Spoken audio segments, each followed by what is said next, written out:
And now, from beyond our dimension, this is the JeffMara podcast. Here's Jeff. My guest is Mike Dinkel, who had a near-death experience due to drowning, which we're going to learn about and more. Mike, thanks for joining me and welcome. Thank you. It's a real honor to be here, and I'm very grateful. Thanks. Well, we're grateful to have you. And Mike, if you don't mind, let's start on the day that you drowned and go from there. Okay. I was about 3.5 years old. My family, my mom, my brother, who's about at that time 2.5 years old, or 2 years old actually, and so he was still an infant, and I was playing in the surf at the beach, and the next thing I knew, what came up to the surface of the water and realized how far out I was. There's a pier along the beach. It's called Lover's Point, and it's a place where a lot of families go. Usually fairly calm surf, but anyway, I popped up and I thought, wow, I'm not supposed to be out this far. And then everything went black. And the next thing I knew, I was hanging upside down by my feet, coughing and crying, coughing up water. This was 1962. Back then, people didn't know CPR, so they just did what they could to get the water out of a person. And so I was crying and screaming and wasn't sure what was going on. In talking to my mom about it later, she saw what happened, and she couldn't go in the water because she couldn't leave my brother alone, and she doesn't swim anyway. So she elbowed the guy next to her and said, my son's drowning. Can you go in and help him? And so he ran in and got me and brought me out and was able to rescue me. I was always curious as to what happened in the time between when I was playing and when I bobbed up and after everything went black. So about 6 or 8 years ago, I had a past life regression done by a friend of mine, and she said that the waves caught my feet and kind of swept the sand out from under me, and that's what pulled me out. Then when I bobbed up, and went down and everything went black, there were angels actually in the water that pushed me towards this gentleman that was running in, and he was able to get me and take me to shore.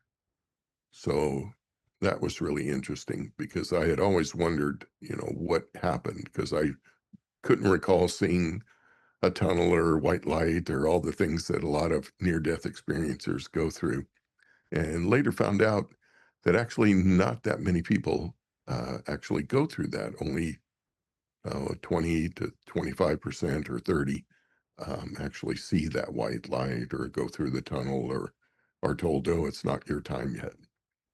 So, but yeah, it was quite a traumatic thing and something I remember quite well. Did you happen to see, or do you remember from your regression what the angels look like? They were white in color, had gowns on and the white wings. There were 3 of them, and they grabbed me and pushed me forward in the water. Many experiencers after their NDE start having psychic-like abilities. Did that happen to you? Yes. I actually had a psychic or a spiritual experience before then. Probably about 6 months to a year before that, I was in my bedroom, and I awoke to a flame on my chest in front of me. And I thought, oh my gosh, I'm on fire. And I kept going like this to try and put it out. And each time I moved my hand, this flame would move.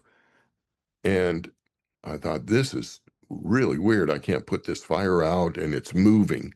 And so I stopped and it slowly diminished. And I heard these words, everything's going to be okay, or something to that effect. And I thought, what was that? I had never experienced anything like that. So I was awake and had to go use the restroom. I came back and I thought, oh, my covers are going to be burned. My mom is going to get all upset. So I straightened them out and pulled them out, and there were no burn marks, no anything. And I thought, wow, this is really strange. So the next morning I asked my mom about it, and she kind of foo-fooed it and said, oh, you were probably still dreaming, and, that's probably what happened. But it was very real. Something that really, really touched me that I knew was real, because I could feel the heat and I could see what was going on, but yet there was no burning of any kind. Who do you think that voice was? That's a good question. I feel it was probably my higher self, the greater part of me that stays up in what we call heaven. Some have suggested Saint Germain because of the color of the flame was uh, more of a orange or a purple or reddish color. It was orange with red around the outside. Um, yeah, for me, I think it was my higher self, just letting me know that everything is going to be okay. So if we get back to your life after your NDE, how did the Yeah. psychic ability start for you? At about five, well, I started hearing things and feeling things, and at about 5 or 7 years old, I started seeing spirits, earthbound spirits, what we call ghosts. And some of them were still in the condition that they passed away at. So some were in a car accident and very scary looking. And I said I didn't want to see that. And it happened several times. And then I no longer would see it, and I would feel their energy, the energy orb, or where they were in a room, but I wouldn't see them so much. Unless they really wanted me to see them. Um, Otherwise, I wouldn't see them at all. But I would feel their energy. I would hear them talking. They would come to me and ask questions, and I would try and answer them. And that got me really curious as to what is this, you know. Um, so I would, in watching TV late at night with my parents, the Johnny Carson show used to come on, and he would interview psychics. And so I would write down their name and go down to the library and see if they wrote a book. And if they had, I would check that out.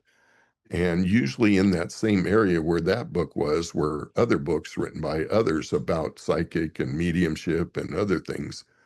So I was curious and wanted to learn more and started reading more and more about it.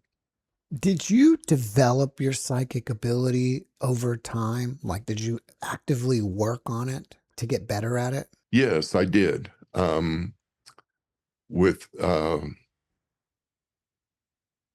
with several books, I learned about mediumship because that seemed to be the most that was going on at that time. And there was Sylvia Brown, who's a local psychic and mediumship. She's since passed away. She was up in San Francisco and later in San Jose, which is an hour to 2 hours away, and started reading her books and um, learning about mediumship and how to work with spirits. She talked about how to cross spirits over. And when I was 17, I pulled up into my parents' driveway and got out of my car, and I could feel this energy of a earthbound spirit, a ghost, over at the house next door. And it was just the next driveway over. And I could feel her. I could tell it was a female and could feel her energy. And I walked over there and I said, "Hi, you have my attention." Couldn't see her, but I could feel this. And is there something I could help you with? Because that's how Sylvia Brown would start that off. And she said, you can see me? And I said, "No, I just feel your energy. And I can tell you're very sad." And she said, "Well, I I did something wrong." And I said, "Well, what happened?" And I talked with her, and evidently I never really got a clear answer, but she either had an abortion or a miscarriage. And her husband was a doctor, so it was probably an abortion. And she was afraid that she was going to go to hell. And so I talked to her and explained what Sylvia Brown said about hell and how it's not really true, and that it's based on fear and a lot of things like that.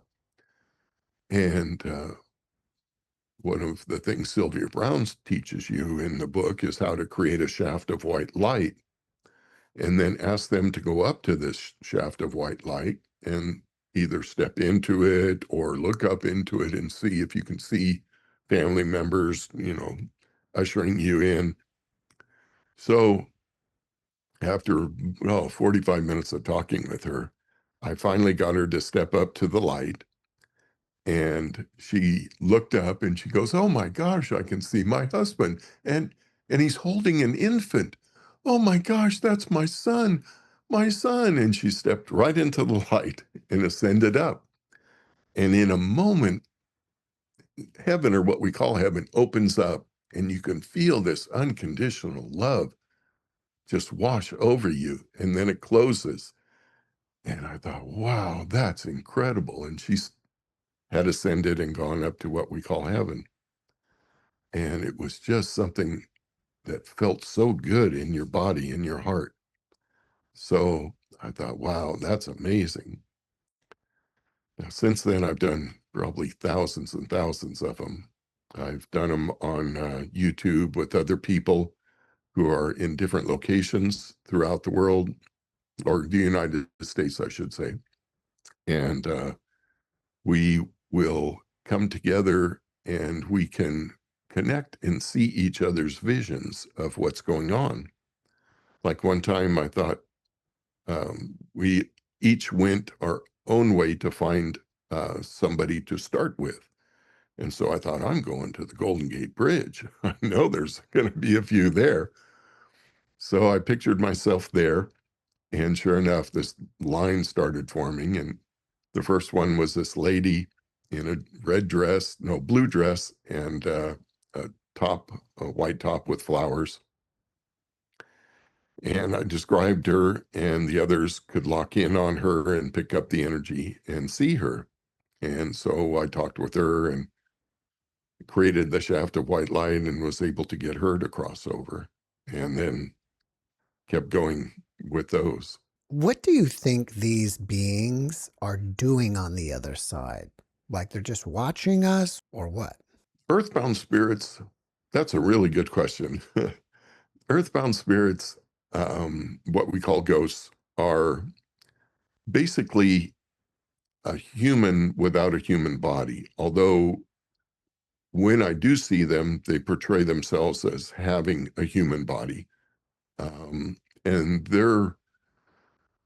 I would say 95% of them are in a place of fear that they're going to go to hell. And so they've chosen not to take that chance and to stay here on Earth.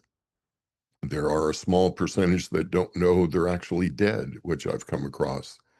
And so you explain to them, that you have passed away and all that, and talk with them a while, and then see if they would like to transition up. What I've learned is also our guides still are there when we pass away and choose to be earthbound spirit. And they will come by every so often and see if they're ready to transition up to what we call heaven. Now, those that do transition up can come and visit. And my mom and my dad and my sister have all transitioned up, and they'll come by every so often and say hello. Um, One time I was on my way to Home Depot and nobody was in the car, and suddenly it's full of energy. And I can feel my sister sitting next to me and my mom behind me and my dad in the back passenger seat. And I say, "Hi, guys. What are you doing?" And they said, "Well, you're going to Home Depot. We want to go." And I said, "Okay, great. Come on, let's have some fun."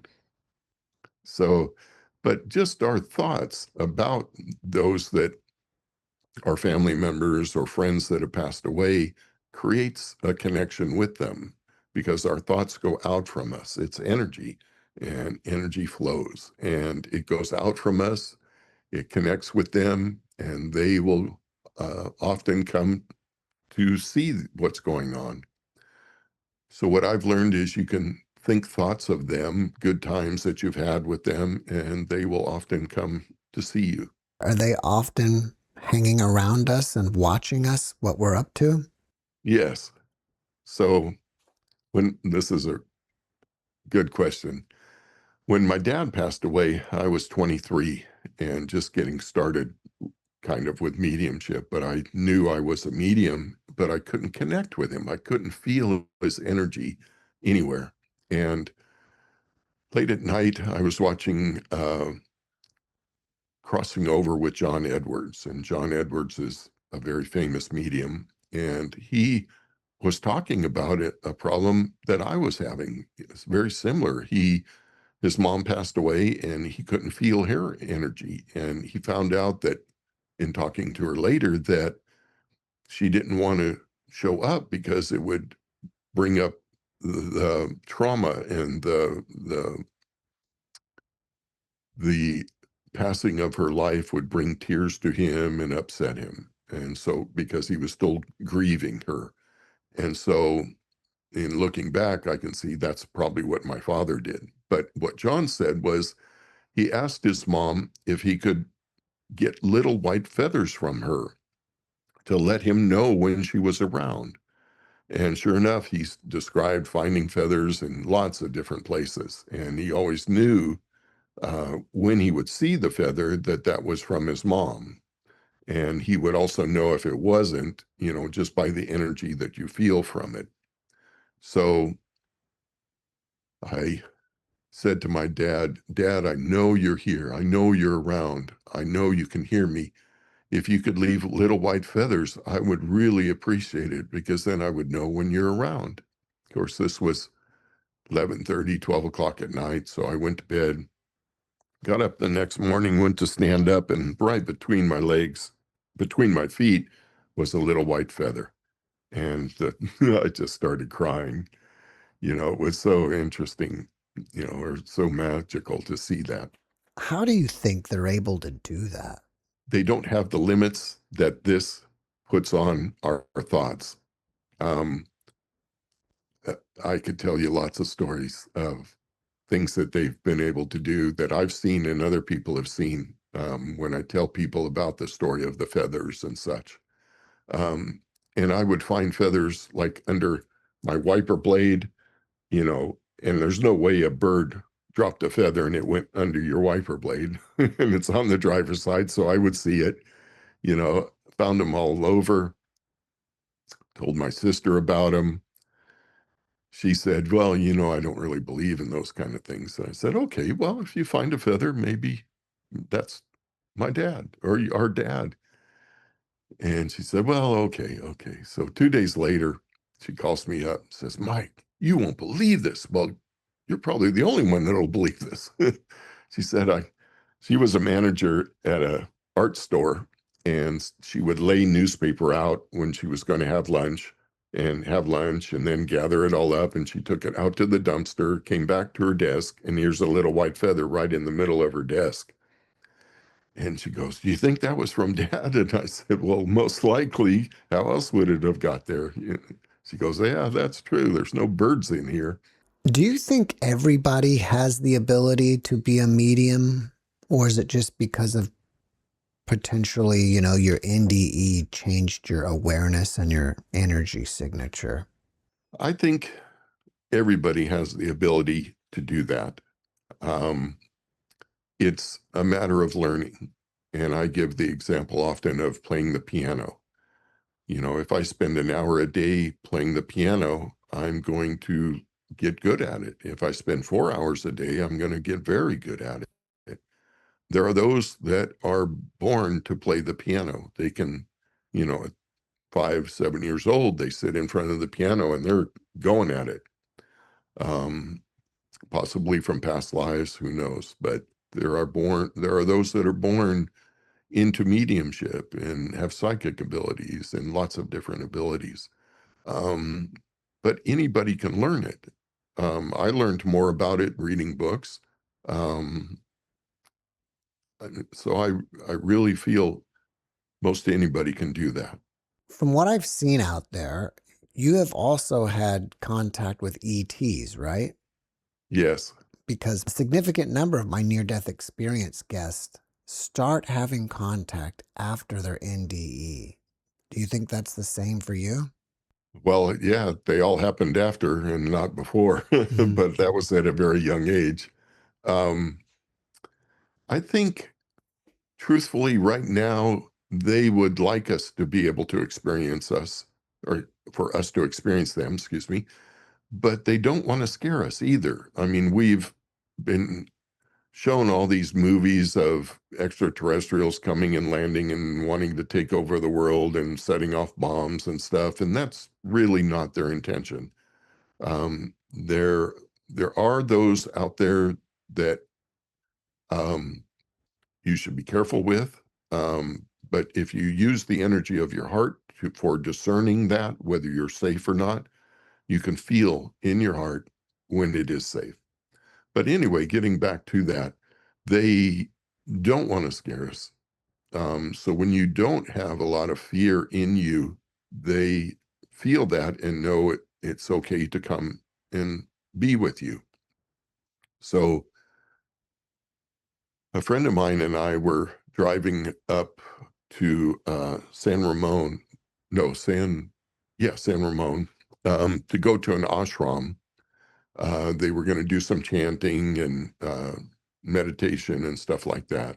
And on the way up, this was back in 2017, we were talking about blue avians, which are, of course, blue in color and look like a human, but they have bird features too. They have a beak.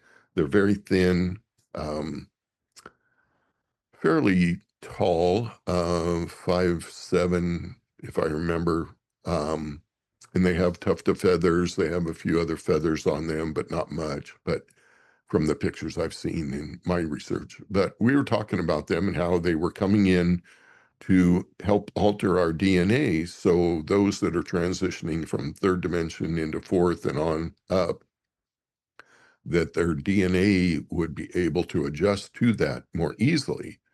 And we were talking about it quite extensively. And pretty soon I felt two energies in the back seat. And of course, I looked in the rearview mirror and you can't see anything. But, and I thought, this is not human. These don't feel like ghosts or earthbound spirits or spirits or anything that's come down from heaven like my family. And so I just kind of sat there, I was driving and wondered. And pretty soon I asked my friend, "Did you notice a shift of energy about 3 or 5 minutes ago in the car?" And she said, "Yeah, I did. What is that?" And I said, "Well, we have two energies sitting in the back seat." And of course, she turned around to look, and I said, "You can't see them."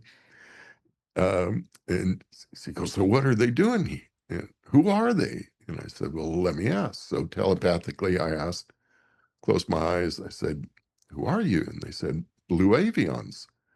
And I said, what are you doing here? And they said, well, you were talking about us and we felt it. And so we came in to see what was going on. Again, the energy goes out and they felt it and came in. And they said, and then we heard you talking about this meditation and the chanting that's going to take place, because we spoke about that just after the talking about avions. And so the blue avions. And so they were interested in joining us and coming with us. And I said, okay. So I turned to my friend and I said, they're blue avions and they want to go with us up to meditate and chant. Really? And she says, and I said, yeah. And she says, and what did you tell them? I said, it'd be okay. And she said, great. So we got up there, got out of the car. I closed my door. She closed hers. I locked the car and she goes, aren't you going to let them out? And I said, they're already out.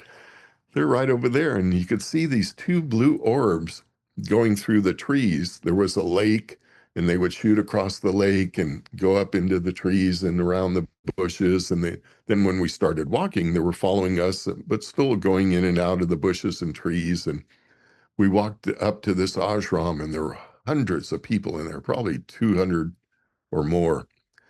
And we got there a bit late, so we went up into the balcony and we're sitting there and we're watching them and they're going all over the place, looking at different things. And I'm watching them and she goes, my friend said, I think we're the only ones that can see them. And I said, yeah, I think so too, because I've watched them go in front of people and nobody turns their head to look at them. And she goes, wow, that's really something. So they kept doing their thing and we did the chanting and meditation. And when we got ready to leave, they weren't around. So I figured, well, they had gone on their way. So we got in the car and left. And every so often when I'm thinking about them, or sometimes even not, they'll show up, usually one, sometimes two, but I'll see a little blue orb scooting around. Do you see UFOs? I have seen them in far off. Now, there's my friends were down at the beach one time, and I came up just as they had saw one. They saw it come up the coast and go slowly across the top of where they were, and they said this thing was huge, round disc. Then it shot over across the Monterey Bay to Santa Cruz, and then they said from there it went towards the middle of the bay, and they couldn't see where it went, more towards land. And then it came back to Santa Cruz, and then it shot out over the ocean and disappeared. And they all had the same story. There were 5 of my friends there, and they were just all excited about telling it. So I had no doubts it was real. But I have since found out that the Monterey Bay is known as a submarine canyon. It's actually deeper than the Grand Canyon. And they're known to go into the water here. There's also an entrance that goes under California, just off Moss Landing at the Monterey Bay. I don't know if you've heard about this or not, but it's an opening that's quite large. There's another one down at Malibu Beach, and it goes under the tectonic plates and goes under 7 different states. It's connected to Lake Tahoe, and I think it's called Pyramid Lake or Diamond Lake, Pyramid Lake, I think, but quite a few other lakes. The Salt Lake, and that's where some of the salt, or most of the salt comes from the Salt Lake, because it's connected. And our nuclear submarines use that also. If you Google Nevada submarine station, you'll find that they actually have one. And what I learned is that they used a device to bore down into the ground and through the tectonic plates to access this water. and then they built outward from it so that they could work on the nuclear submarines without anybody above seeing what's going on from satellites and such. Do you think that the ETs are in the same realm as dead people? Like they're all in this certain realm, or are the ETs in a different dimension? That's a good question. To me, the realm and dimensions are very similar in the way they are. I think they're, I think they're at, I feel they're at a different dimension, but they can come into our dimension, as do other things like angels or when people are channeling. Um, I think that they have to adjust their frequency, um, some of them, for us to witness them and see them. Um, that's a good question. That's not something I've really thought much about, but I know that those that have passed away, either earthbound or coming from down from heaven to visit us, are at a different vibration. And there are times during the year and during the evening that the veil is thinner and it's easier for them to be seen. Halloween is known for that, the Day of the Dead. So, and then at 3 o'clock in the evening and 3 o'clock during the day are times when the veil is thin. Most people are so busy at 3 o'clock during the day that they don't pick up on that, where others in the evening are in a state of sleep and will often pick that up.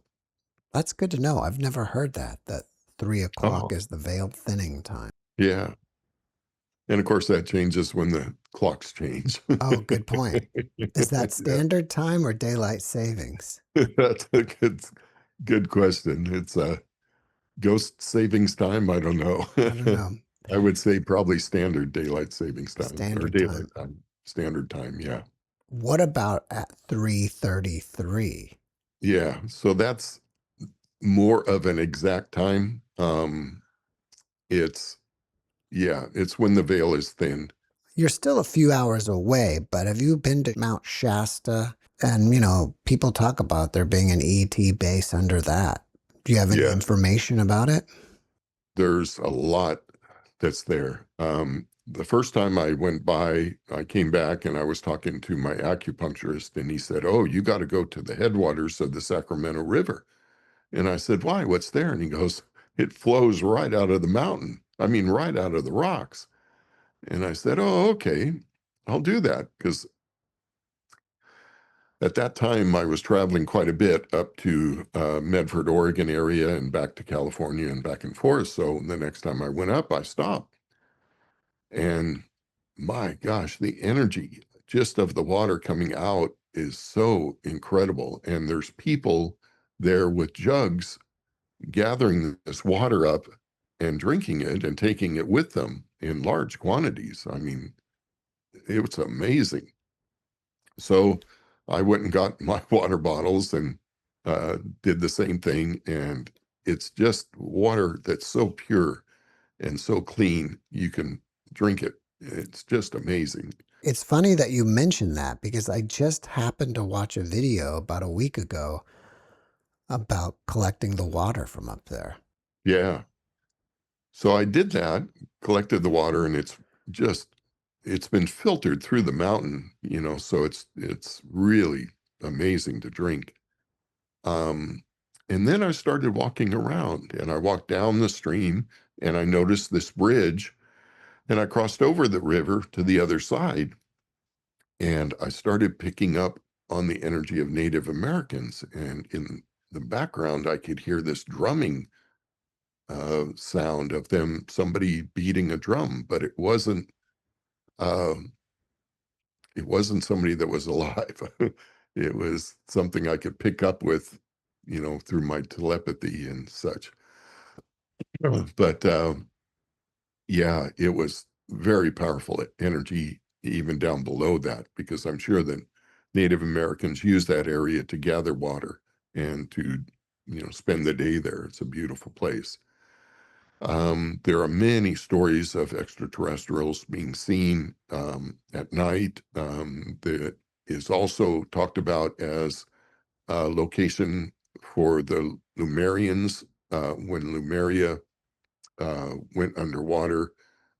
They knew beforehand that that was going to take place, and so they looked for places to go. And that was one of the places that they went to.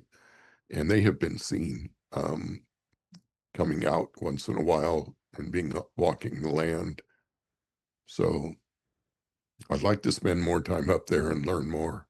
What are some of the misconceptions that people have about mediums? That's a good question. I would say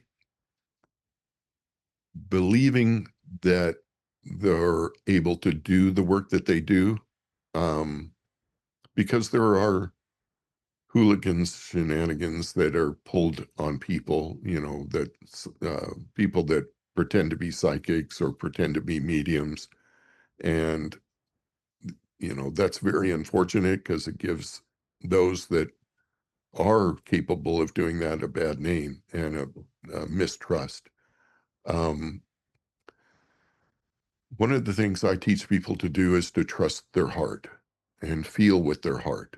Your heart is really designed to answer questions um, more so than your mind. We're taught in school to use your mind. Come on, think about it. You'll, think of what the answer will be. But if you use your heart and look at the question and then the four possibilities, your heart will be able to feel that.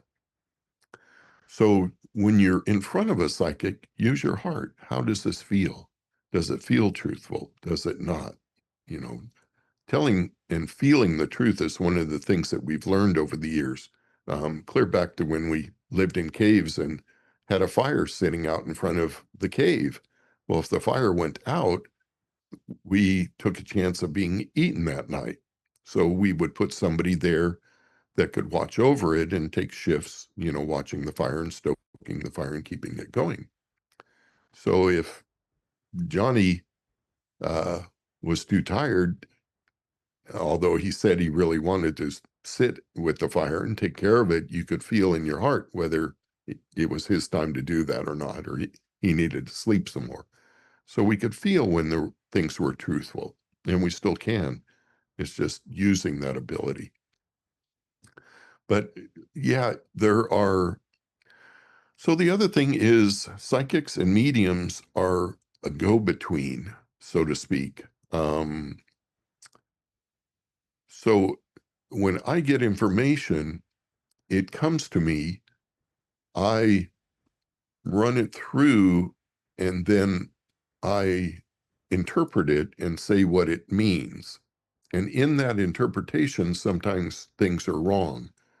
Like I saw a blue ball, and does that mean anything to you? I saw a child playing with a blue ball. It was a boy, and well, what color blue was it? Well, it was like an aqua blue.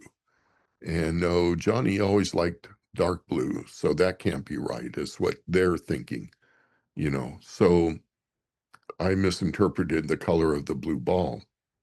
And things like that happen.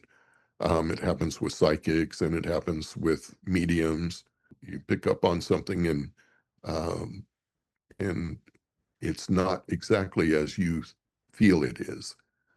So that leads to a misunderstanding. Can you give us any tips to be able to choose a psychic that is legit? That's a good question.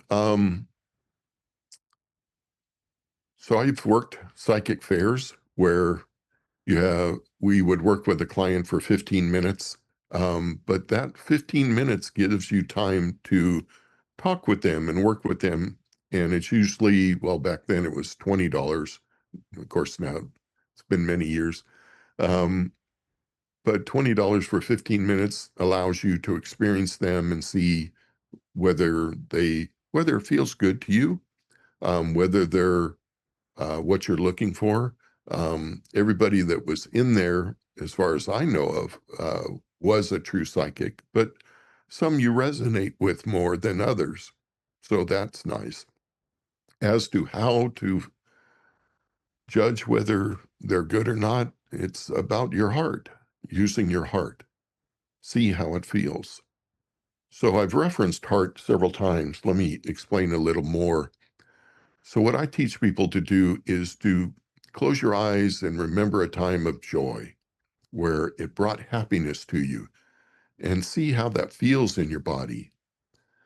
And that will be the answer of yes.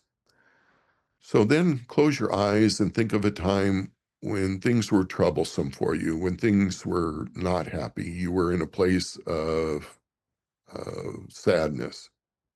And this will be a time or an answer of no, or not to do that. Um, and then I ask them to go back to a place of joy to clear that no out, and then ask their question and see how it feels in their heart, and see how it feels in their body.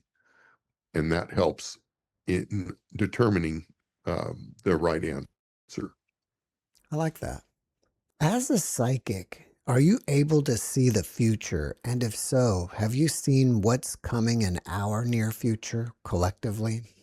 Yes, I have. I get information passed on to me so I can pass it on to others. Um, there's there's a lot going to take place.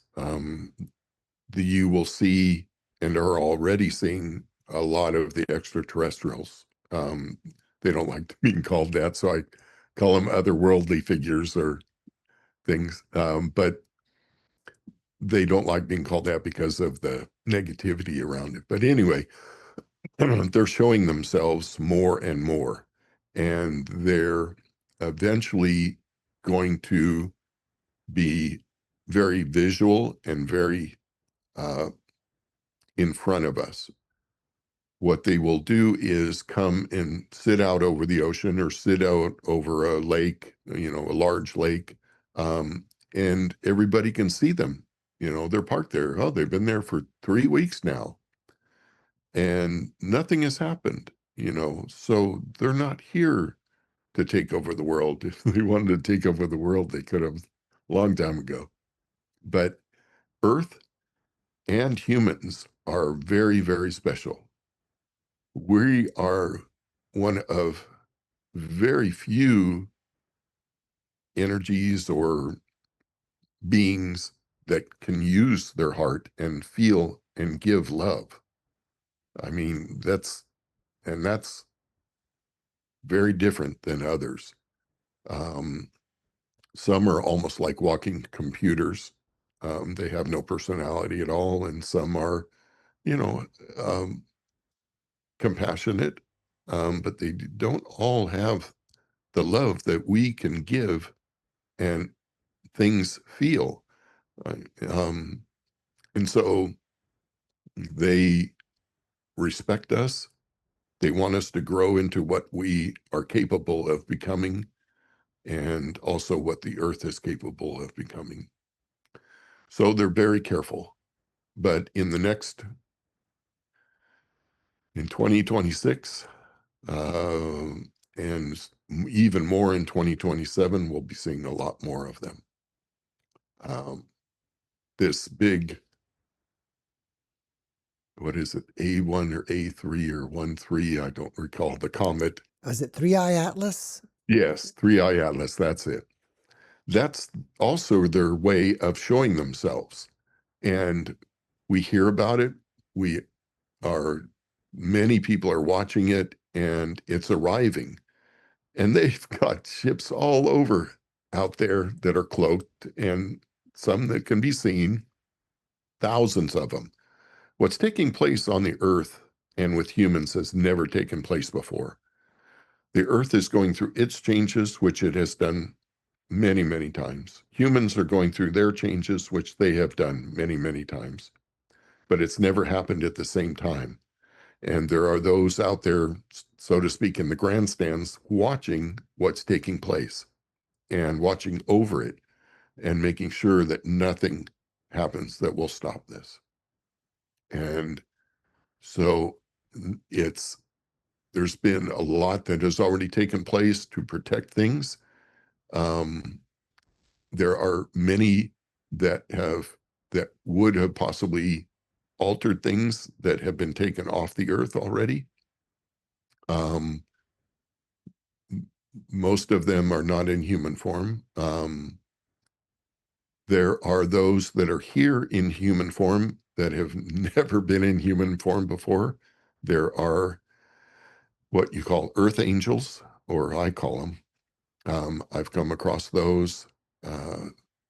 And there are those that are otherworldly figures that have never been in a human body before that I've come across.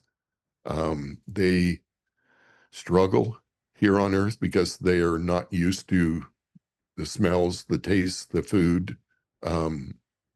Many otherworldly figures consume very little, if they consume at all, to replenish their body. So it's very different, and they have struggles with that. But in general, they're coming and have been here for thousands and thousands of years. You're meeting these otherworldly figures in human bodies face to face. I have, yes. How can you tell who they really are? You can feel it in your heart. The first earth angel came to a meeting that I used to have every Thursday night. We had what was called the psychic circle, and people would come and talk about all their experiences, and we would help them. People that had, I wake up in the middle of the night at like 3 o'clock, and there's people all around my bed. What do I do? I said, well, have you talked with them? And they say, yeah. And do they talk to you? And I said, and they say, well, yeah. And I said, well, you have mediumship abilities. Oh, no, I don't. So we'd work with them and get them to understand their abilities and work with it. So this one time there was just me and this other gal, a friend, who came quite a bit. And we were talking, and about a half hour went by, and we usually are there about 2 hours. We get a knock at the door, and I go and open it, and there's this gentleman. He said, is this the psychic group? And I said, yeah. And he said, would you mind if I join you? And I said, no, not at all. Not at all. He comes in, and we're all sitting close together and talking, and it just really felt good around him. I thought, oh, he must have some really incredible psychic abilities. And pretty soon he asked if we could say a prayer together. And I thought, and I looked at my friend, and she kind of nodded, and I said, okay, yeah. So we held hands and created a circle and said the prayer. And then he asked to excuse himself. He said, I need to go now. Is that okay? And I said, yeah. So I walked him to the door, and he left. And I thought, who was that? And I wondered how he knew about the group. So I opened the door, walked outside to ask him where he heard about the group, and he was gone. I mean, there was nowhere for him to go other than gone, disappear. So I walked back inside, and I said, he disappeared. And she said, the whole thing with him was kind of strange. What do you think about that? And I said, I think that was an earth angel. I said, I wasn't afraid at all. She said, no, I wasn't either. Mike, do you have a website if people want to find out more about what you're up to? Yes, I do. It's MikeDinkel.com.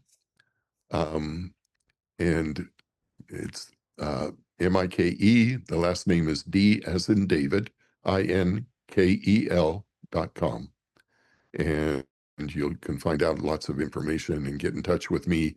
The easiest way to get in touch is through texting. My phone number is on the website. And I have an office here in Monterey on Figueroa Street. And I also do remote work with people I've worked with people in Germany and France and uh, in Peru, in Brazil, all over the world, and of course, all over the United States. Do you have a YouTube channel? I do. There's not much on it right now, but I want to put more stuff on. I'm a psychic, a medium. I'm also a channel. I channel my higher self. And for many years, we were doing it every Friday night. So I have a lot of experience with channeling. When I do a psychic reading for somebody, I do it through channeling. And that's a wonderful experience for them.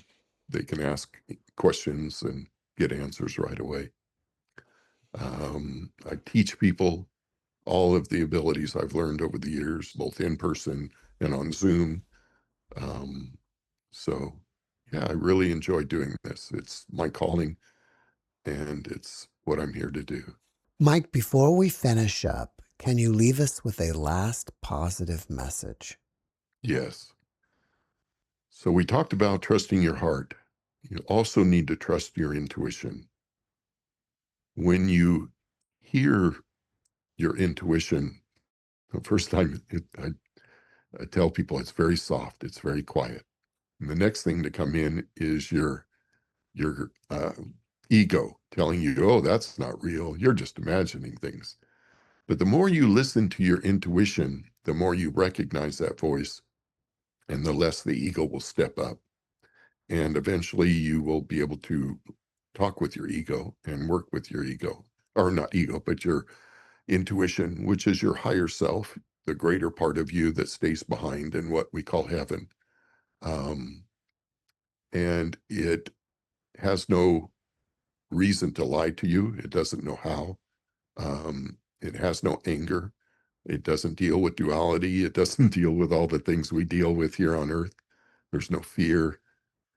So listening to your intuition and trusting it, it's your connection to your higher self, which is really important. Mike, thank you for your message, and thank Oh, you for being my guest. thank you so much. I'm grateful.